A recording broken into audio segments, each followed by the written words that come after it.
tuone kama All right, itakubali. let me do that. Mi unajua nakwanga mtu wa Google ecosystem. Hizi mazoom manini zinanilemea No zinanilemeanga. worry. Same here, same here. But we'll do it well, don't worry. I'll walk you through. Sawa sawa. Tuone. Mtu wa Google ecosystem. Hizi mazoom manini zinanilemea. All right, all right. I think so tuko live. I've just live streamed ndo nimeweka sasa. Now we good to go. Sawa. So let's just give guys a couple of minutes or join. Then I'll do the short introduction of the session.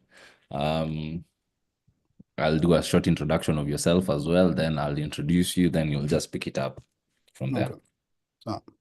Awesome. Awesome. So let's give like 3 minutes. We start at exactly 6:05. Guys are trickling in, pole pole. Welcome, guys. Karibuni.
All right. I think we can get started. Thank you guys for showing up for our monthly meetup, UI UX Nairobi community. This is a community of designers, developers, and like-minded individuals who are looking towards helping each other, sharing knowledge, sharing expertise, and just generally enjoying the design culture and experience.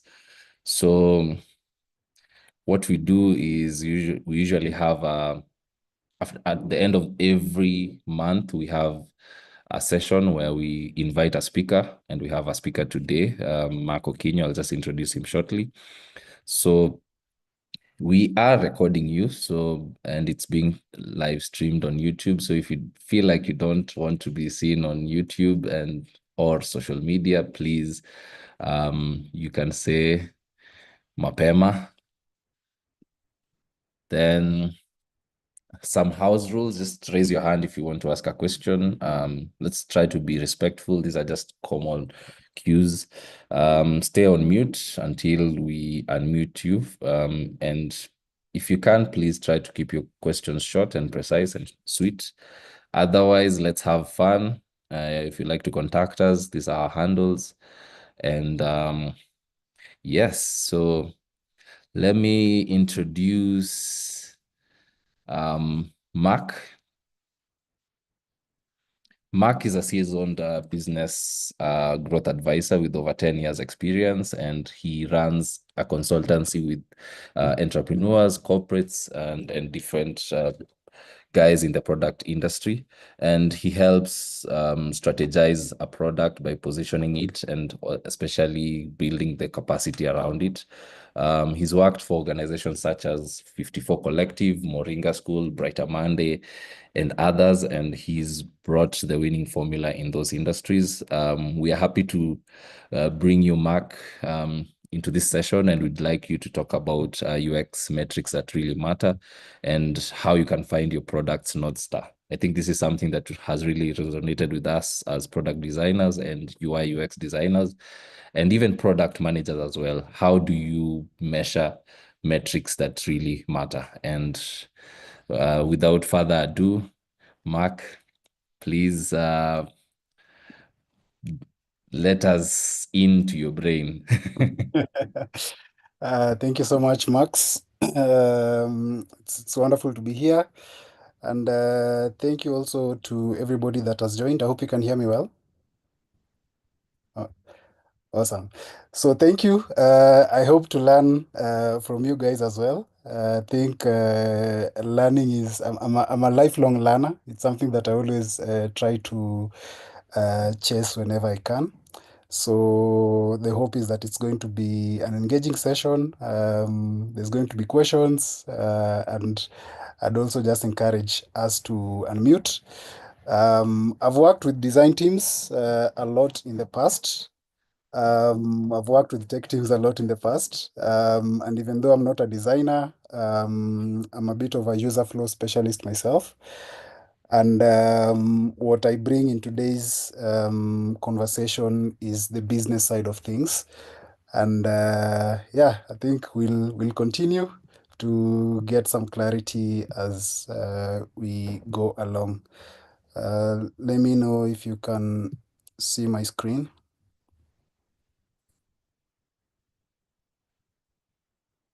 Yep. Yeah. All right, cool. So, in terms of like the objectives for today's session, what I hope for us to be able to get is an understanding that there's more to UI UX than creating usable, accessible, and satisfying interfaces for our users. There's that business side that we always need to be keeping in mind. I know as designers, we are very passionate about the work that we do and the quality with which we deliver the final or finished product. And sometimes also, when it comes to whoever is making the decisions, whenever you engage a client, you'll hear things like, you need to make it pop. Can you make this thing a bit bigger? Can you remove this? Can you remove this? So we want to understand really how can we create the best value, not only for the end users, but also for the businesses. So if I'm able to achieve that, then I will consider that to have been a successful session. So we'll start. All right. So I have a question, and I think Max will also help me because I'm unable to access the controls. But I have a question here for all of us. Do we have apps that we've installed but we never use?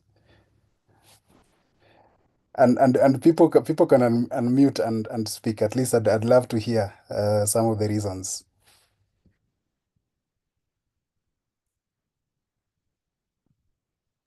Yeah, I can go first. Yes, I have a lot of apps that I don't use. Hmm? Yes. Tell me the story behind them. Let me just pop up my phone and give you one example. I have Reddit. I have the Reddit app that I never used. I downloaded it for the mere purpose that I wanted to do like research on it because it's a nice way to do like research, but Mhm. I've never used it. Okay, But wonderful. Do you know why you never used it? I don't know. I don't know, to be honest. I think it's just it didn't fit in with what I really wanted. Hmm. That can be the excuse. Okay. All right. Uh-huh. Any other contributions from the other attendees?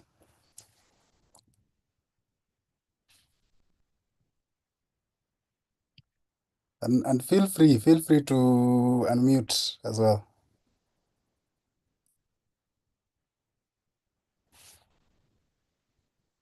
Okay, so there's somebody who's saying minimalism does not allow. What, what does that mean? Nanzia?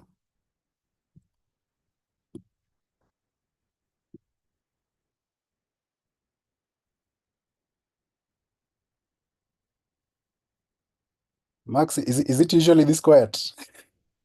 I wonder, we've never had a session where guys are being asked, but I've given guys a chance to unmute because Yeah. yeah, on the controls, I've given you a chance to unmute. So please, one person just try to unmute. Nanzia, you can unmute.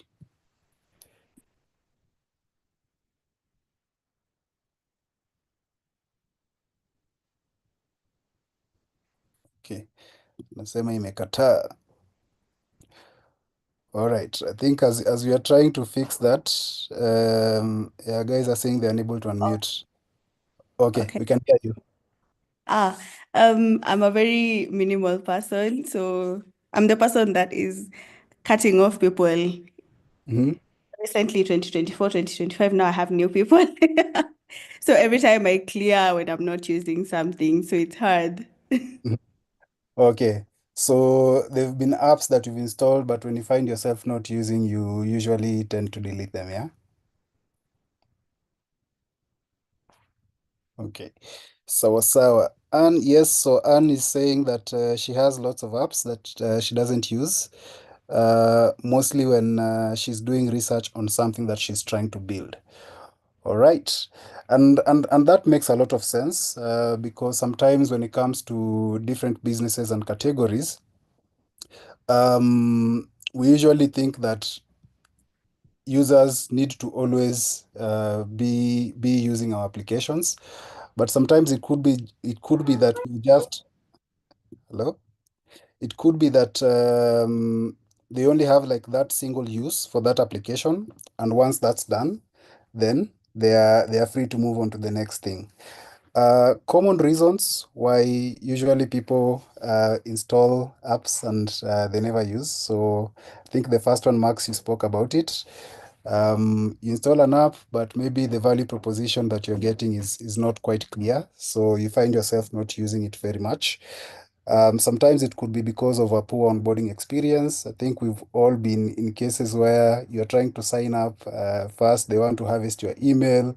The navigation is very difficult. And the pre-requirements just to kind of like set up your account becomes too much, and you'd rather just leave that and move on to something else. Sometimes it could be because of mismatched expectations. So you look at the description. Like recently, I was trying to. I've recently started going back to church, and I do not have a hymnal. So I was looking for a hymnal application in the Play Store, and when I installed the application, then it started asking me for, oh, no, I need to subscribe. I need to log in with my email. I need to do all these things. And I'm like, okay, this is a this is a spiritual application. Why do you need all this information from me? So I just uninstalled it, yeah. Technical issues could also be part of a reason why people never use applications. So is it crashing? Is it very slow? Is it draining the battery a lot and such like? So those are just some of the reasons why you could potentially install something and not really use it. And my next question is, do you have apps with poor design or user experience that you still find yourself using? And I think we'll start with you, Max, again.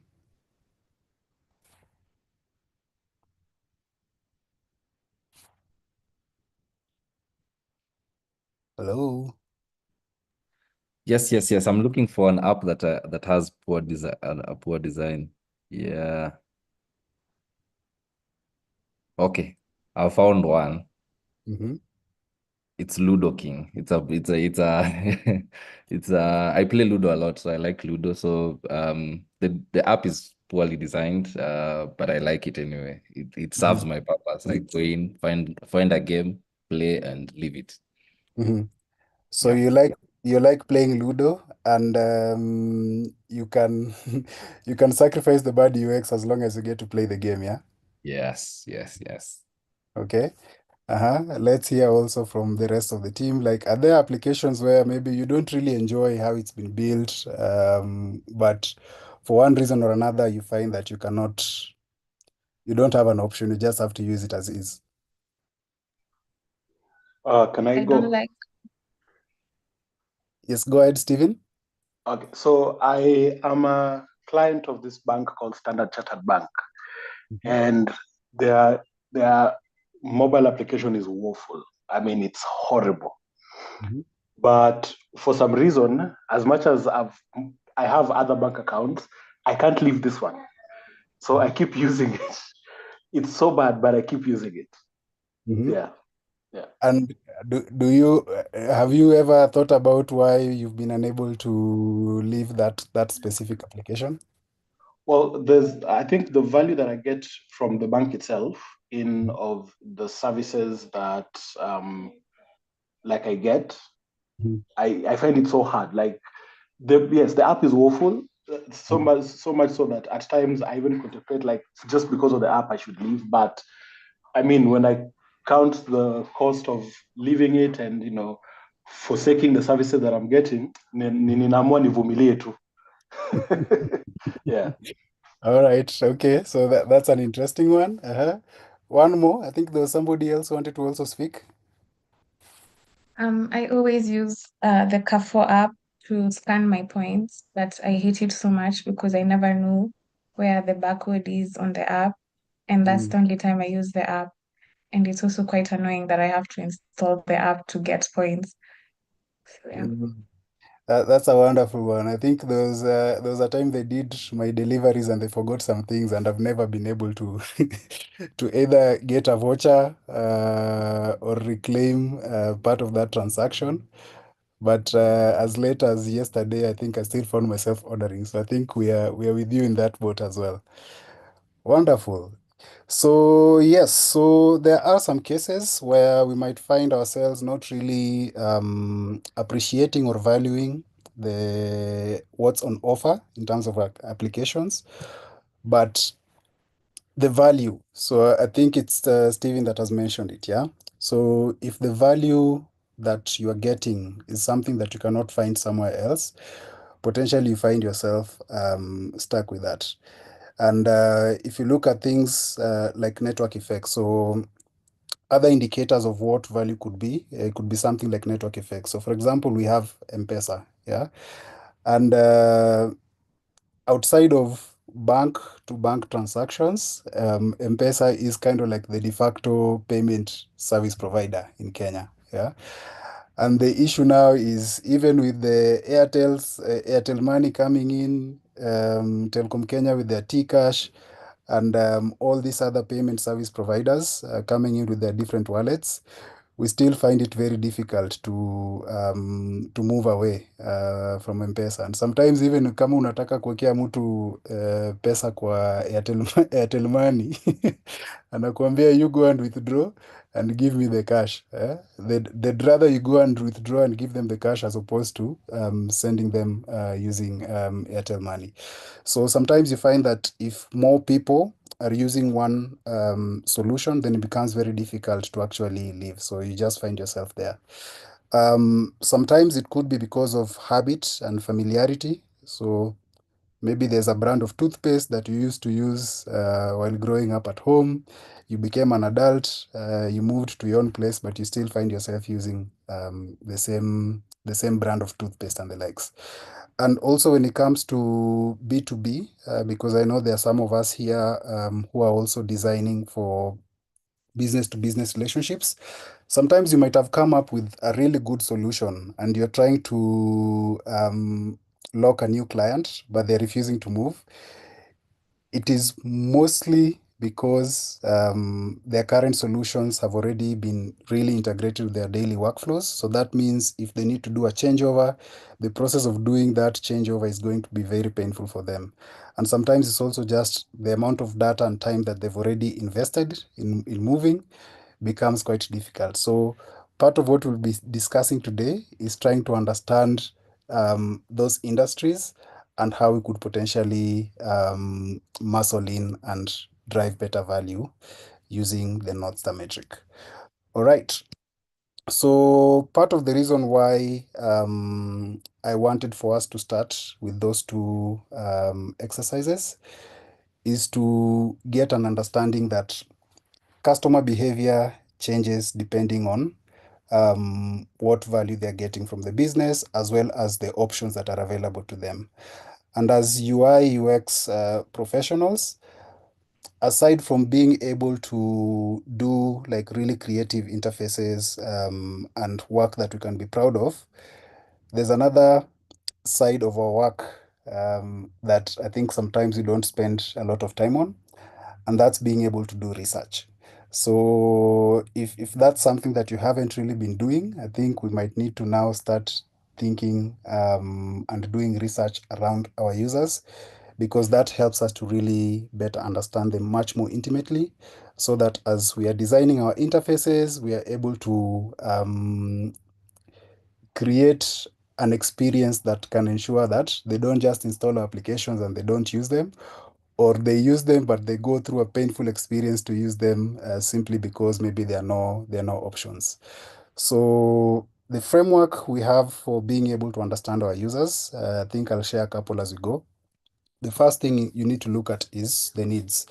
And for me, how I like to define or describe a need is that this is a basic utility, desire, or expectation that a user expects.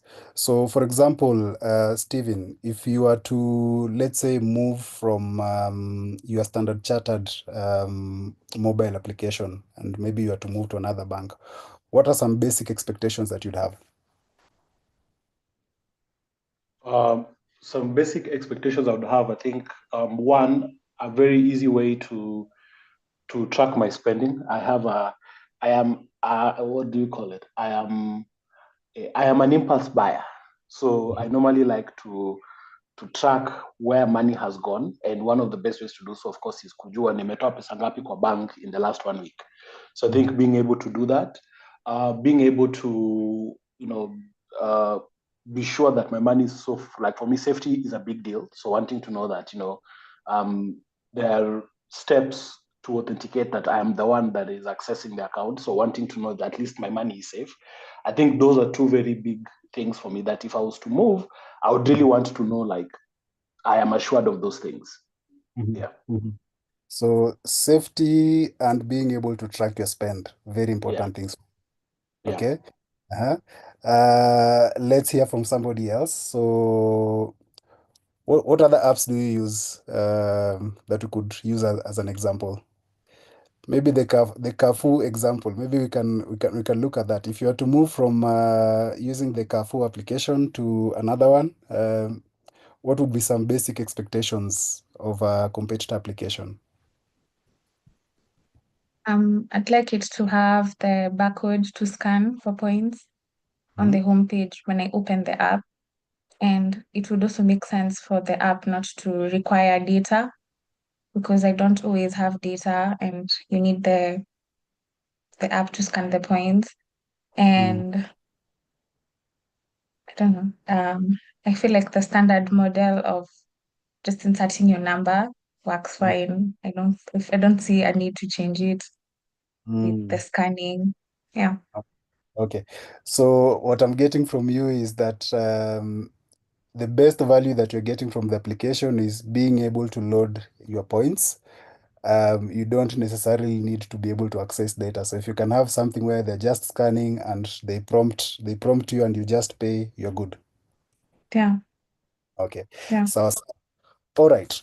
So a need, when you're looking at a need is just a basic expectation. So for example, if I am hungry, yeah, I need food. And if I need food, what is the basic expectation for a restaurant that I'm going to go to? Probably the portions are going to be good, so that at least I will be able to satisfy my hunger.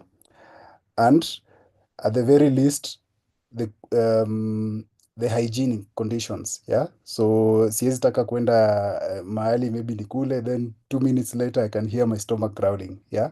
So those we could argue that those are kind of like the basic expectations. So when you think of a need, think of basic expectations, and it could be within different products and categories. They have like basic expectations. Then the next one is motivation. So a motivation is an internal bias that drives people to identify and buy products or services. And these products or services can fulfill conscious or unconscious needs or desires. So, like in the example of Steven, he mentioned that he already knows that he's a bit of a spendthrift. Yeah. So if he's going to have his money on the go and easily accessible to him, then he needs some form of way in which he can be able to really assess how much he's spending at any given time, so that he can make decisions on at what point do I need to stop spending. And then also being able to have your money on the go, then there's an element of security. So um, is it possible, is it that this app will just link to one phone, or is it possible that somebody else might actually download the APK and maybe potentially use it on another mobile phone? So how is the security of this? Do I get prompts when somebody tries to log in my account, and so on and so forth? Is there two-factor authentication? So those are some motivations. Yes, I know that I need mobile banking, but I will only choose a mobile banking solution that enables me to feel secure and then also be able to track my spending. So that is kind of like the motivation behind that. So think of a motivation as a reason why you make that purchase decision. Another example in the food example that we shared, the basic need is to be able to eat and get full, and then at least najua the food is not contaminated. But a motivation could be, maybe I am taking Monica out on a date. And if I'm taking Monica out on a date or for a place to eat, probably kama nakulanga kwa kibanda kawaida, hiyo siku nasema hapana. I might take her to a place where maybe we won't have to fight insects, ama hygiene inakaa fishy. Maybe I might need to take her to a place that has some jazz playing in the background, quiet atmosphere, and the service is quite good. So the motivation is now the reason behind the decision to purchase. So that's also something that we need to be taking into account. And then we get into aspirations. So sometimes, usually, and I think all of us, we find, most businesses find themselves in this situation where we're designing for today, yeah, while not really taking into account how might this person's journey or growth change over time. So a good example, while we're still in the fintech example, it could be that today, Stephen, you joined because you want to be able to track your spending. But maybe 3 years later, once you've moved jobs, you've been able to start earning maybe a better salary that you're currently earning. Maybe you might now start being interested in things like investment. So instead of just spending my money, how could I potentially make my money work for me? And that means, instead of just building the application where now I can transact, I can withdraw and deposit money, maybe I can also now start having other options where I can invest in whatever facilities, investment instruments are available in the bank. So when you're thinking of aspirations, it's always good to anticipate how your users' needs might change in the future. And the best way to do that is to try and anticipate what their dreams are, depending on where they are in their journey, what are some of their hopes, and what are some of their fears. So aspirations, that one is also very important. And then finally, pain points. I think this one we are all familiar with. And how I like to describe pain points is, this is a negative experience areas of dissatisfaction or unmet needs with current market solutions. And when I say current market solutions, what I mean is it could be our own product that we are offering, or it could be another product that somebody else is offering. Because the idea is if somebody is not using our product to solve a need that they have, they're probably using somebody else's. So a good way to try and figure out what are some pain points is you could potentially go into the App Store. Yeah. If you go into the App Store and you snoop on your competitors, and then you can filter with the ratings. So maybe you can filter by 1-star ratings, 2-star ratings, 3-star ratings, and try and see are there common themes that are coming up in terms of like areas where their current customers are feeling like they're not really satisfied with the service or the product that they're interacting with. Yeah, some of it could be online. You can go to a platform like Twitter, filter by the brand name, and just go through the mentions and try and understand, okay, what are some common themes that keep coming up? And then you list those down because those are some of the things that you will be solving. So the idea is I would want to encourage us to also start taking a research-based approach to our customers as opposed to just, this is the brief, this is the design, let's push to production. Yeah. All right. The reason why this is important is this. So every day we need to also understand how our brains operate. So like tonight, when you go to bed, your brain is going to go through all the events that you've gone through during the day. And as it's going through all the events that you've gone through during the day, it's going to decide what is important and what is not important. The important things the brain will save in the memory, and the non-important things it will try to it will discard.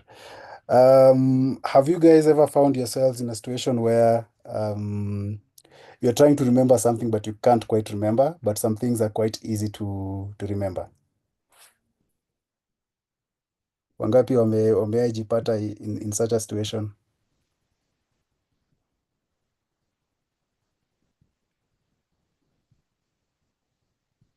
Hello?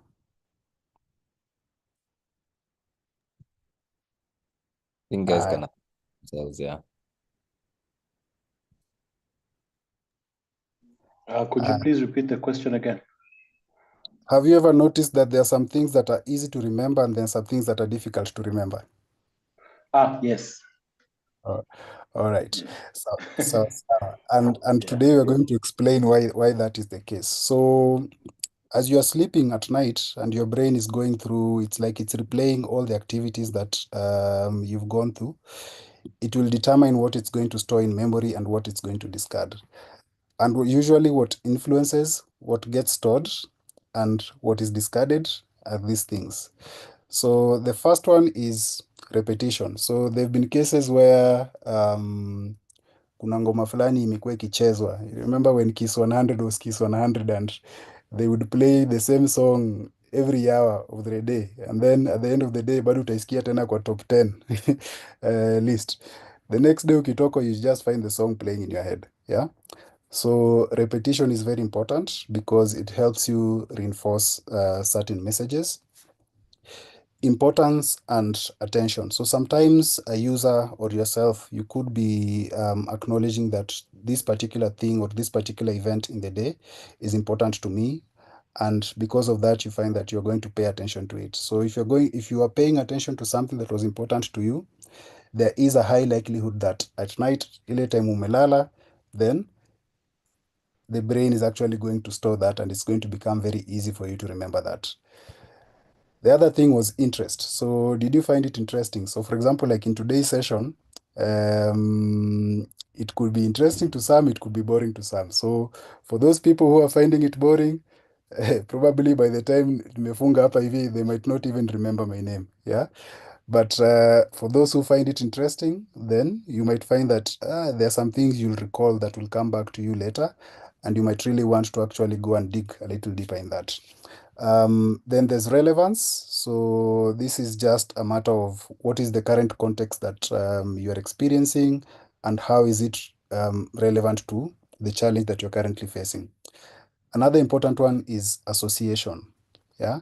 So for example, if I'm going to kuna hiyo usually kuna you designers, you know what you do when it comes to designing iconography for the toilets. Yeah.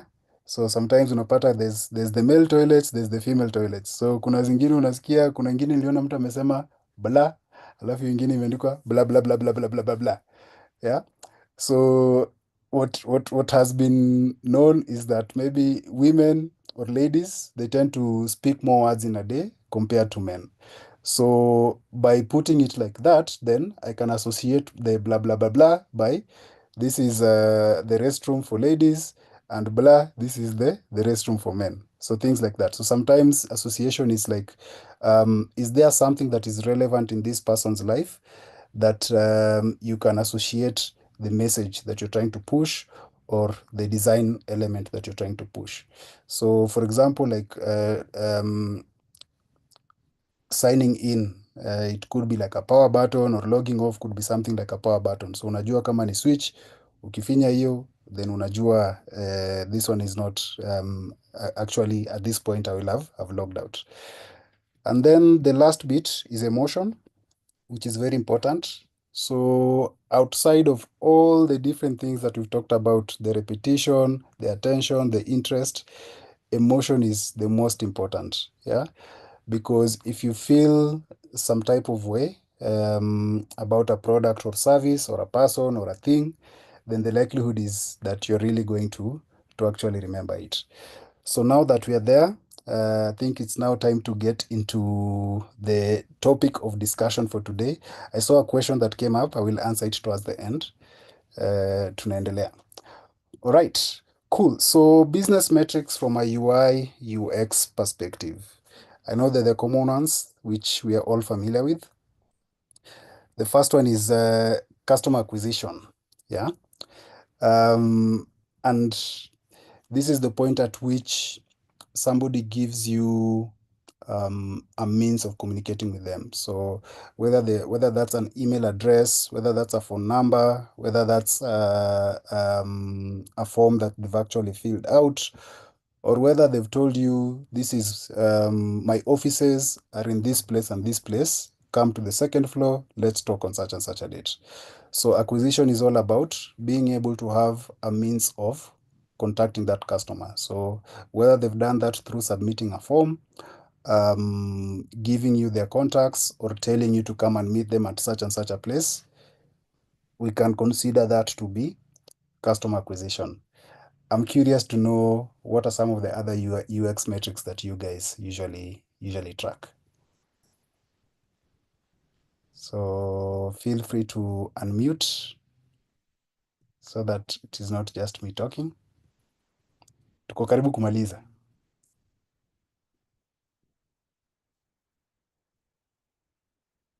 Hello. I will start picking. One is churn. One is Chan. Churn rate, yeah. Churn rate is basically how many people are dropping off from onboarding. Mm-hmm. Okay, there's churn rate. Start picking on guys at random, eh? I can also add one. Uh-huh. It's something that we actually do. It's we track. I don't know what phrase to use, but we track how many users actually, how many repeat users come back to our platforms like within a period of time. So we normally do within like a 2-week period, and we measure like how many users, how many former users who used the platform before came back and used it again. So we normally use that as a metric as well. Okay, so I've had churned, I've had repeat users. Let's keep them coming. Nanzia?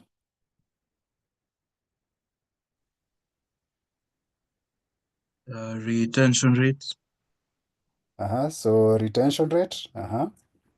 How would you describe retention rate? It's basically the amount of time users spent on your product. Amount of time. Okay, that's interesting. All right. So I think for the sake of time, we'll continue, yeah? So all those metrics that you guys have mentioned, they can be put in these four buckets that we are going to share. So the first one is customer acquisition, which I've already talked about. The next one is customer activation. And customer activation is a metric that it's a metric that points to an action that has business value. So this could be maybe they've gone through the demo. So that could be an example. It could be that maybe they've made their first purchase. So that is also an indication of customer activation. It could be, for example, if it's an ed tech, maybe they've taken their first course. Yeah, that could also potentially be activation. Or it could be that maybe they've submitted an inquiry form and like they've asked us, either somebody in sales or somebody in support, to reach out to them. So think of customer activation as any metric that has business value. So that's customer activation. And then customer retention, you've talked about. And retention could be relative. So, Steve, you've mentioned something very important. You say that in your case, you usually come back every 2 weeks to try and figure out did the initial person that signed up, are they still using the application? And retention could essentially be measured a little different across different industries. Yeah. So, for example, if it's a shopping app like the supermarket app. Kawaida, we know probably maybe you do a major shopping once or twice a month. Yeah. So when you're going to measure retention for a shopping app, it might make sense to do that within a month long period, because then you're actually now mimicking the way a typical user behaves when it comes to their shopping behavior or shopping for their household. So in such a case, then it makes sense to look at what was the last event that they took, and a month later, did they still take that action, or have they dropped off? Something else that could be quite different, let's say, for example, it could be in a fintech application. So for a fintech application, you know that there are very many different things that you need to pay for. So you need to pay for fare, you need to pay for lights, you need to pay for, you go to a restaurant, you need to pay, and all these other different things. So if I am creating a fintech app that is supposed to be used in the day-to-day life of a person, then it might make sense for me to actually measure retention on a weekly basis as opposed to on a monthly basis, or maybe like every 2 weeks. So the idea there now is the first thing that you look at is date of first sign up. So when did this person sign up? Then date of activation. So between the period that they first signed up, when did they actually take that action that has business value? Whether it was signing up for subscribing for a product, because I could download Netflix today, but maybe I haven't yet kind of like set up my account and configured a payment. Yeah. So the point at which I will now hit subscribe, that's like the first activation. And then now from there, sasa ni kuangalia, okay, am I renewing my subscription and how often am I doing that? So things like that. That's how you could potentially think of retention. So when you're looking at retention, think of when they first signed up, when they took their first action that has business value, and then the last time that they took that action.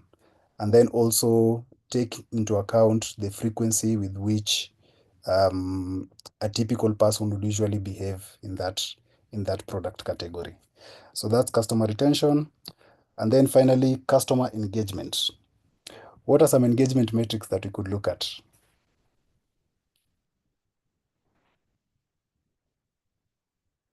Mm, And here I can see somebody called Iris Development Studios. Please unmute and talk to us.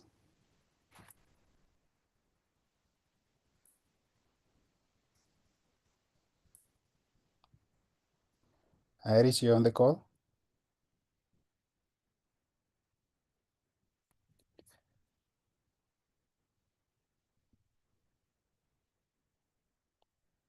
Okay, sawa sawa. So good questions coming up. Tuendelee kuziweka ndani. We'll tackle them towards the end. Okay, so as we are continuing, we want to now discuss what a North Star metric is. And what a North Star metric is, it's the singular measurement that most predicts whether your company is going to succeed in the long term.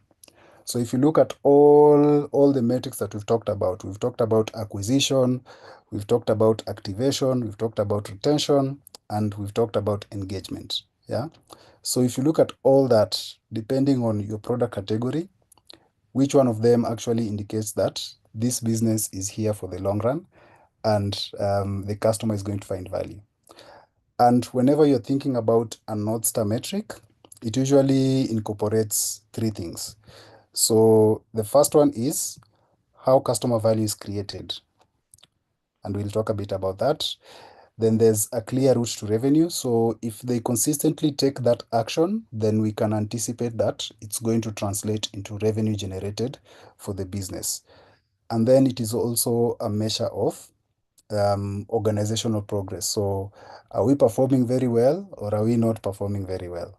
So let's get into it so that we can at least better understand it. But the core thing that you need to remember is out of all the possible metrics that you can track for your product or service, it is the one that actually indicates whether the customer is finding enough value in this application or service. And that metric then now can show us that we are going to be here for a very long time, successfully creating value and generating revenue.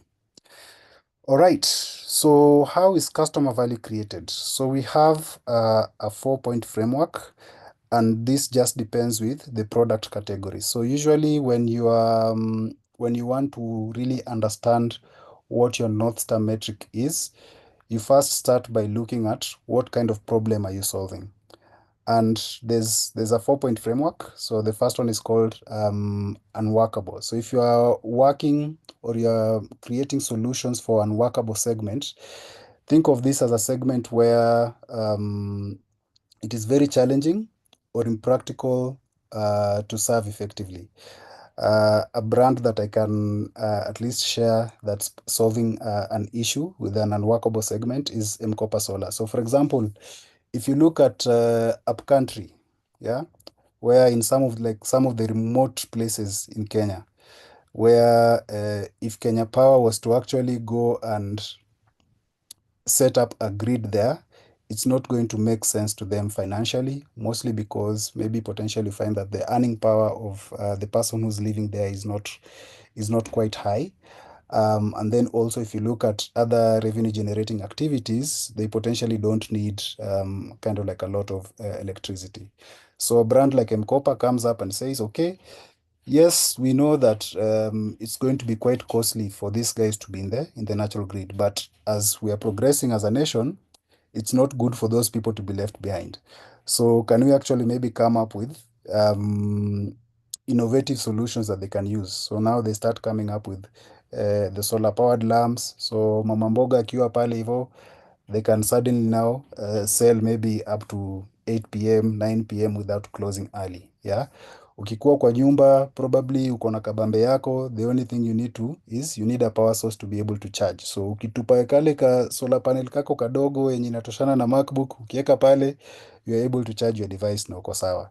So an unworkable segment is it is quite impractical for the current solution providers to be able to invest in such a market. So the idea is to find creative and cheap ways to offer solutions to that specific segment. The other segment is an unavoidable segment. So this is a segment that represents customers or markets with an everlasting problem that will always need to be solved. Kwa maisha tunaambiwanga, the only two things that are sure, taxes na death. Yeah. So if you're solving problems around areas that involves things like compliance, legal, taxes and the likes, then you will always have business. So a good example is a brand like eCitizen. So eCitizen, unajua, you need to file your taxes, you need to renew your driving licenses, you need to register your business names, and all these other services that we need as citizens. So if I am developing a solution that helps people, especially kama vile juzi walikuja wakaintroduce hizo vitu za e-teams na nini, suddenly lots of startups came up with invoicing and invoicing solutions that can help you become compliant. So an unavoidable segment, usually unapata hizi ziko driven na government, yeah? So government ikiamua these are the current laws, then you can come up with solutions to help customers get into that area. An urgent segment, so this represents customers with immediate or pressing needs for a particular solution. A brand that is good there is something like Maidawa. Suddenly nimeanza kuumwa na tumbo ama dawa zangu zimeisha na sikuwa nimepangia. I have the prescription, I can upload and I know it's going to get to me within 4 hours in the day. Yeah. An underserved segment, so this is a segment whose needs or pain points are not adequately addressed by existing solutions. A good example is Tala. So typically, as an entrepreneur, if you want to go for a loan, my friend, if you do not have collateral or history of proof of money going and moving in your account, then you're probably not going to be able to access that loan facility. So other brands like Tala and these short loan lenders, they try to provide solutions for that segment. So typically, if your business or your employer is solving a need within these 4 buckets, then haufai kustruggle sana hit consistency with your customers. However, there are some segments that are exceptions. So examples could be luxury and aspirational products and services. So these are products and services that thrive on emotional appeal, brand prestige, or aspirational value. A good example, madesigners, unajua madesigners wengi wanapenda kutumia highest spec marks na all that, yeah. If you're going to, they're smartwatches but they're different smartwatch, they're not made equal, yeah. So unaweza kuwa unatembea hapa na Galaxy Watch unasikia uko chonjo, kuna brand inaitwa Garmin, yeah. And for them, aside from the quality when it comes to navigation and all these other things, wanajua they have it on lock. So you're getting the premium of the premium. Ladies na backing bags, tunawatambua. Yeah. So luxury aspirationals, they don't fall within the other brackets. Wako sawa. The other one is disruption. So this could be groundbreaking products that create entirely new markets that redefine user behaviors. So sometimes users don't even know that they had a specific need until it arrives. A good example right now is TikTok was a good example. Gen Zs, they are no longer using Google search. So walikuwa wanaingia to TikTok wanatafuta restaurants, and if I'm planning to go on a date, probably instead of just going on Google and looking at listings of blue links, I can go to, let's say, an account like Kenyan Foodie, because I know that she usually goes to restaurants. I can check and see, okay, hii ndo place inakaa mzuri sana, naweza peleka mtu wangu. So they totally changed how brands market themselves. Another good example is ChatGPT, yeah. So watu wa academic writing, we know that watu wa academic writing walikuwa wanajenga manyumba, walikuwa wananunua magari, walikuwa wanafanya hizo vitu zote. And then now this thing came. So suddenly, instead of paying somebody to write my paper for me, I can actually use this thing to help me kind of like structure my thoughts, get links, update my content, and submit as well. So this has led to potential kind of like the decline of that entire industry. Na sahi wanasema wanaingia mpaka no code, yeah. So you have applications like Replit and the likes that are helping guys kind of like do things much quicker. So if you're in that industry, uko sawa. Experience. So sometimes you find that it's not necessarily that you are not finding value in the current product or service that you have, but maybe the experience could be better. So examples of business or products within that space are applications like Figma and ile ingine inaitwanga aje? Canva. Yeah. So tunajua kulikuwa na Adobe na hizo vitu zote. But probably they were not some of the best tools when it comes to collaboration. So what if we could still do design within the browser, and I can share my links with somebody else, and that somebody is also able to kind of like come in and collaborate just the same way you'd collaborate like on a Git repository and the likes. You have your PlayStation and Xbox people, so kuna wenye wanataka, they like the Sony experience, the other people who value the Microsoft experience. And then a productivity tool like Notion, kind of like just aggregating all those things that we get from other productivity applications and bundling it into one. So now the reason why I was sharing this is the first point at which you start understanding really, aside from just creating the user interface, what kind of value or what kind of service are we offering into the market that would make this person want to actually stick with our brand? So this is where now you start asking yourself those questions, and it helps you to really figure out which bucket do I exist in, so that as I'm doing my research on user needs, user motivations, user aspirations and pain points, I can actively now start thinking how best to capture that customer value. And as we are going into that, so this is an engagement session. I think, Max, you on the call? Yes, yes, yes. All right. I think we might need to run a bit over by 10 minutes or so. I hope tuko That's sawa. That's Okay. okay. Wonderful, thank you. All right, so I would want for us to start taking a stab. So remember, we said a North Star metric is a metric that indicates the long-term success of a business. Yeah. So if we're to look at a brand like Maidawa, what would you say is potentially a North Star metric for Maidawa that they need to look at? And guys, feel free to unmute now. Tumefika kwa discussion, because now this is where now we are closing off.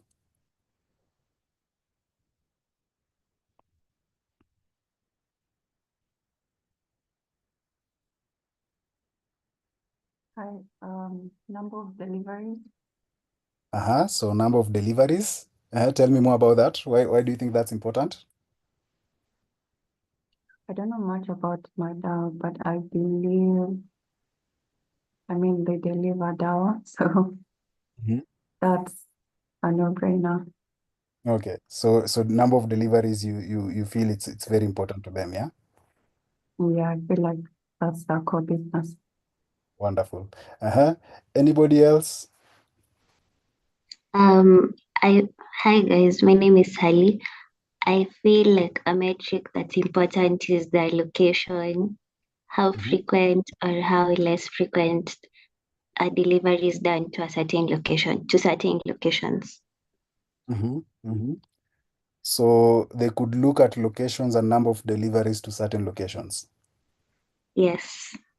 Okay. Let's get more responses. Two more. Hi. Yes, Ron. Another metric could be the number of return users. Return users. Tell me more about that.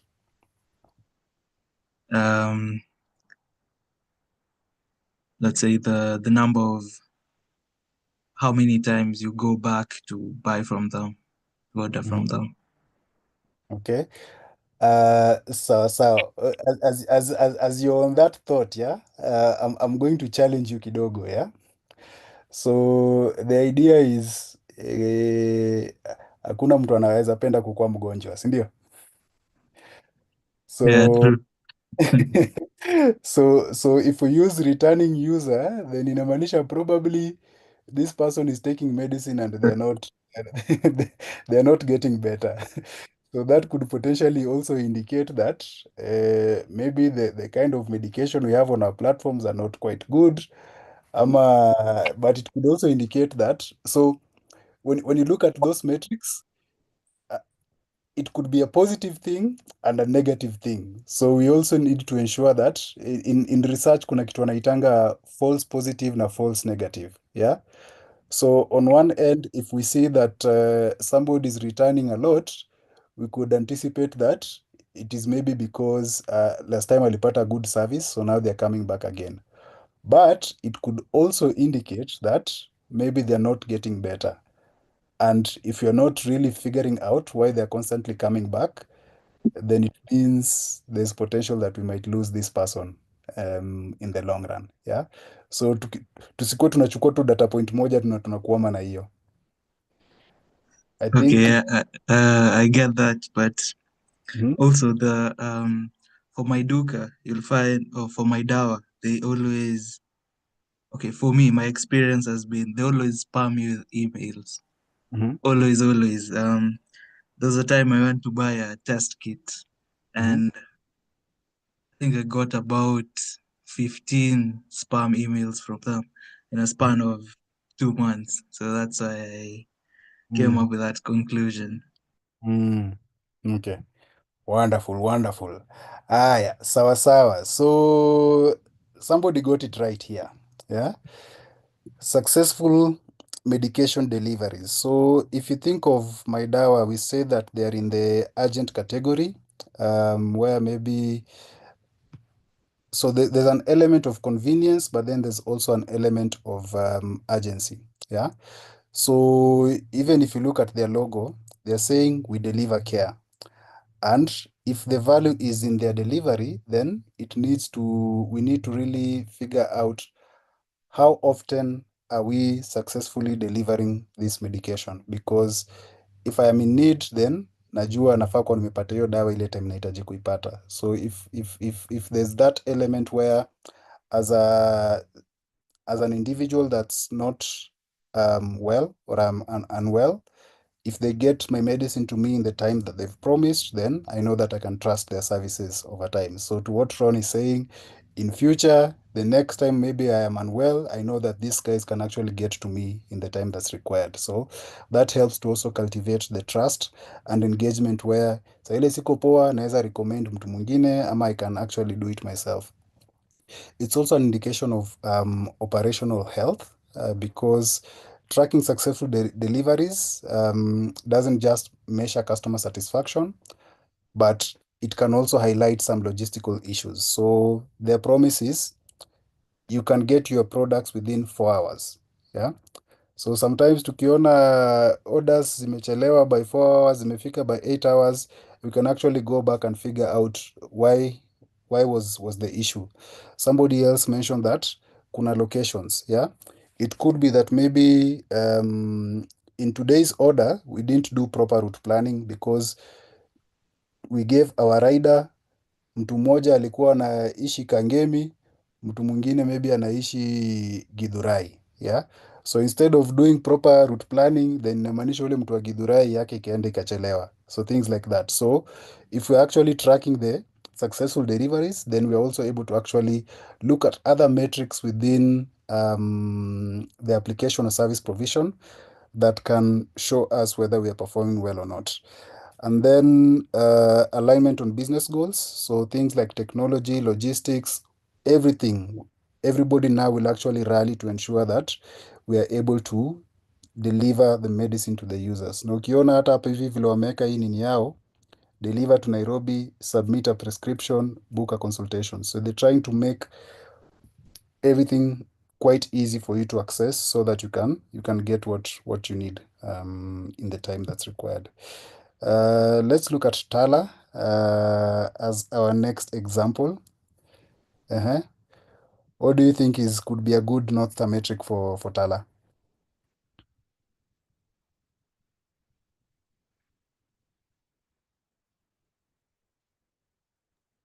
Instant loans given. So instant loans given. Watu hapa wako na madoo. Si watu wa kukopa. We could also track active borrowers. Active borrowers. Tell me more. Why is active borrowers important? So you could track the number of unique customers who have taken out loans within a specific period. Yes, for example, you can do it monthly or quarterly. So this could give an indicator of one user engagement on the as this reflects on the platform. Then if the platform is doing well, then it means it attracts retaining borrowers. Okay, sawa. Very wonderful. And all the metrics that you've talked about are quite important, but none more important than the one Max has talked about. Yeah, number of loan disbursements. As long as we are disbursing, then we know while we are in the business of lending, it means we will consistently be in business. But if we are just lending to the same person, let's say, for example, like in your case, Steve, yeah, if 10 people have signed up and it is only that one person that is receiving or kind of like asking for, in terms of like asking for a loan, then it might be that we don't have like a sustainable business model. But as long as we know that there are constantly people who are requesting for loans, and based on our own financial analysis, we can see that these guys are able to pay back, then we know that we will consistently be in business. So if you look at successful loan disbursements, then it shows that we're actually solving that need, because we say that we are in the market to cater for the people in the underserved segment, which is helping us achieve our financial inclusion objectives. And we are able to build trust because they can consistently request for loans. We give them, they pay back, and they get to build their credit worthiness, which is something that maybe we did not have, and part of the reason why the banks are rejecting them. And as part of operational efficiencies, we can track, for example, maybe the number of applications do not really correspond with the number of loans disbursed. So are there processes within our own operations that are providing a negative experience to users? So maybe nili-apply na najua sina madeni, but it is taking 3 hours, maybe 24 hours for me to get a loan. And maybe the promise was instant cash. You're going to give me instant cash. So if you're not meeting that, then I need to go back and figure out the loans are not being disbursed based on the time that they're requested. What's happening in the underwriting department? We need to go and fix that as well. So this is also a metric that can help us really figure out how to improve on our operations. Mkopa will skip because of time, but ideally, if you want to find out how to identify your North Star metric, the first thing you need to do is you identify your business goal. And the business goal is determined by the value that your product is bringing in the marketplace. So if it is a fintech application, unakuja unaangalia, okay, so ni fintech, but what value are we bringing? Is it, maybe it's a wallet? Is it low fees? Is it security? Is it the ability to be able to track your spend? Yeah. Is it integration with other payment gateways? All those things, you need to actually really figure out what is that thing that you're bringing in the market and what actually makes you unique in your product category. So that's the first thing that you look at. And then now from there, you identify correlating user actions. So which actions that if a user takes those actions, it's going to help me better understand whether they are getting value in that product.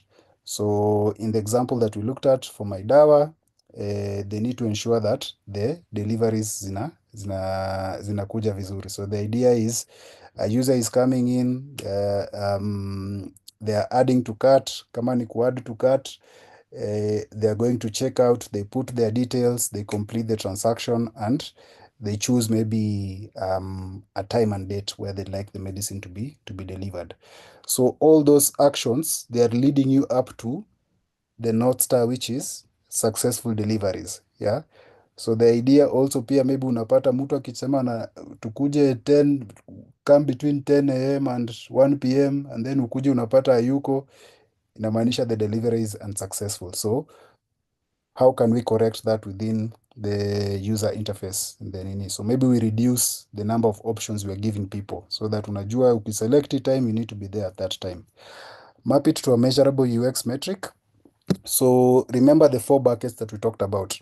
We talked about acquisition, we talked about activation, we talked about retention, and we talked about engagement. So the idea is we need to figure out in those buckets which metrics can we actually use as a pointer to the end goal, and how that typically comes into play. A good example is Spotify. Yeah. So we know that we want people to download the application, but after they downloaded the application, how do they interact with the application? So number one, you can get new artist recommendations.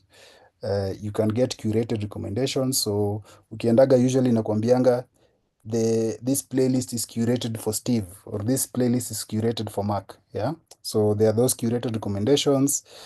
You can have the option of creating your own playlists, and you can discover new songs. But all that is doing is that it is because Spotify is typically a discovery platform, it is making you to spend more time in the application. Yeah. But where Spotify is actually going to get value is if you're actually listening to your music and you're enjoying the music as well. Because that's now is a measure that you came here for the music and we find that you're staying for the music. So unapata maybe mtu akispend too much time anatafuta hizo ma curated recommendations but they're not listening, then it means we are not giving kind of like the right recommendations.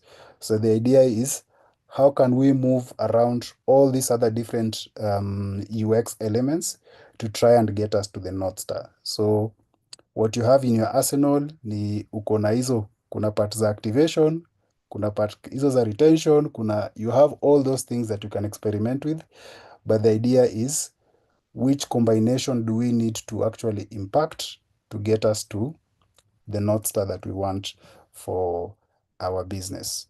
I think that was the last piece. I believe we should have time for maybe 1 or 2 questions. But yeah, my name is Okinyo Mark. I like to think of myself as a jack of all things in business, but a master of product strategy, brand strategy, and organizational leadership. So ukinitafuta Google, you just type Okinyo Mark, you'll be able to find me. You can also find me through my other social media platforms on LinkedIn. Sana sana nakuanga active LinkedIn na Twitter. Huko ndo mnaweza nipatapata sana sana.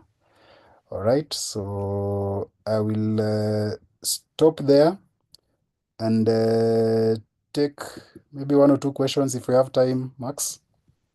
Fantastic. Yeah, we have only 2 questions, and I think I was the one who wrote the questions. Okay. So, question number 1, let me go to the latest one. Most times you don't really have the data to showcase the acquisition, activation, retention, and engagement journeys. So how might a designer navigate this? All right. So this is a problem that's usually brought about by working in silos. Yeah. So usually unapata maybe nyi mulipewa tu brief. Mulipewa brief mkaambiwa this is what you need to design, so make it beautiful. Yeah. The techies have already worked on the back end, so nyinyi tengenezeni front end mjue vile itakaa. Yeah. But the idea is you need to work very well with the rest of the team members. If you guys are not tracking those metrics, there is somebody else in the organization who's tracking those metrics. And if they're not tracking it, then that function needs to be set up. So there are different tools you can use. Mnaweza tumia vitu kama Mixpanel, mnaweza tumia Lambda, You can use heat maps on things like Hotjar, kujua where people are like actively clicking on the website. If it's a web application, you can integrate with the platforms like Google Analytics, just to help you like really figure out what is the user flow. At what point are people dropping off? Are they downloading resources like they're supposed to? Are they clicking on playing that video? Are they triggering those transactions? Yeah. Somebody else is definitely like looking at that. And then also working very closely with the guys in marketing and service, just to ensure, for example, kama let's say you want to tackle retention as a problem. Yeah. So ule mtu wa tech mwenye aliunda the application, I gave examples. When they're setting up the application, as a user, as I'm coming into the application, the first thing that you need to log, date of first sign up. Yeah. Date of first sign up is a data point that we need to have. The next one is date of last login. Yeah. Because hii itakuonesha how often this person came back. Yeah. So they've signed up, they've logged in. Date of first activation. So when did they make the first purchase? When did they complete a course? When did they refer a friend? Things like that. Yeah. And then date of last activation. So you're also trying to measure the period between when they made, let's say, for example, the first transaction and when they made the last transaction. That gives you an indication of how often this person is supposed to find value in your application. And when you do it like that, and you actually ask them to provide you with that information, then now when you're actually now coming to make some UX or UI adjustments, then you're able to know which metric you're actually going to target. Yeah. So maybe there's something that you might need to make more prominent or less prominent, or maybe even remove and replace with something else. So the idea is let's not only work in our silos in terms of like just being able to create the interface, but let's actually get a sense of how are our users interacting with our products and services. Remember, in marketing tunasemanga there's a way to target people. Yeah. So usually we have your demographics, your geographics, your interests. Watu wa ads wataenda wataeka hizo vitu zote. But ultimately what will determine whether you have a successful business or not is user behavior. And user behavior goes beyond acquisition. So after acquisition anafanya nini? So ensure that you guys you've set up at least those tools that can help you understand how things are moving. And even if you don't have those tools, we can ensure that that information is being harvested and dumped in a database or in a database somewhere. Yeah. So mtu anaweza export to a spreadsheet, and then now from the spreadsheet you can actually do your analysis and get whatever information you need. I hope that has answered that question. Yes, yes, yes. Very well answered. Thank you. Uh-huh. I think one last question. I don't know if anyone else has a question. In the chats, hakuna question, and also on YouTube, I don't think we have any questions. The last question was, how do you anticipate a customer's dreams, hopes, and fears? Okay. Sawa sawa. All right. You're a designer now, sindio? Yeah, Yes, you're a designer, yeah? yeah. What role are you currently playing in your organization? I'm a product designer. So I actually do the whole product journey from research to acquisition to engagement and creating the whole user flows and the UI as well. Okay. Sawa sawa. So product design is a career, sindio? Yes. So if I'm building a solution for product designers, then it means I need to be able to anticipate how the growth journey of a product designer usually transitions. So from the point maybe ulikuwa beginner, unacheza cheza na platform moja, mpaka ikafika sasa umeiva uko level yako yenye uko hiyo level yako. But then there's maybe a step up. What would you say is the next step up in growth for you in your journey? Leading a team and managing group design system. So maybe many products and a design system that can organize all those products. And that cuts across all careers. So usually you find that when you're starting up, it is your skills that can make people identify you. Yeah. So you know how to use Figma very well to create like beautiful designs. You know how to use whatever it is. Yeah. Unajua kutumia hizo vitu zote. But eventually you sort of like outgrow that. It becomes like second nature to you. Yeah. So now you want to potentially start building like soft skills. Yeah. So potentially it could mean that you might need to work on your creative direction. So as opposed to actually doing the work, maybe how can you now lead a creative team? And by leading a creative team, maybe inamaanisha kuna vitu kama the vision. Yeah. So vision of the department. You need to now be a flag bearer of the vision so that you can get your team to work in a certain way. A good example is a brand like GoPro. You're familiar with GoPro, yeah? So GoPro unapatanga every time they launch a new design, wanakuanga na they launch a new GoPro, they usually have the GoPro Awards. And in the GoPro Awards, all they do is you shoot with your GoPro, do your editing, and submit, and then we'll pick the best out of the bunch. And by doing that, they've been able to kind of like create a community around their product. So that means you always have that extra thing that you're working towards. So maybe I'm in nini, but najua nikipata hii, it might also help me potentially get future deals in the past. Another good example, kuna Chris Brown alikuja South Africa juzi. Yeah. Nakumbuka kuna hiyo video ilitokelezea vile alikuwa amebebwa akizungushwa kwa stadium na zile makamba nini nini. And then somebody actually said on Twitter, I'm the one who shot that video. And then Hollywood came calling. Yeah. So the idea is you don't just look at the person like where they are now. Try to think of how do they hope to grow. For example, hata mazile manguo zenye unavaa sahii ukikompea na zile nguo zenye ulikuwa unavaa ukikuwa sahii nikikuanza kukupatia masupra na manini maybe utavaa.